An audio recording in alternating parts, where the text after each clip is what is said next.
провода, но по рукам телефон во все голоса говорит пока. Пора. И пальто на хвосте, шарф в рукаве и перчатки в карманах шепчут: подожди до утра. До утра. Но странный стук зовет дорогу.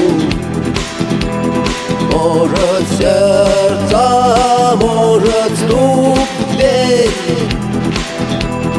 И когда я обернусь на пороге, я скажу одно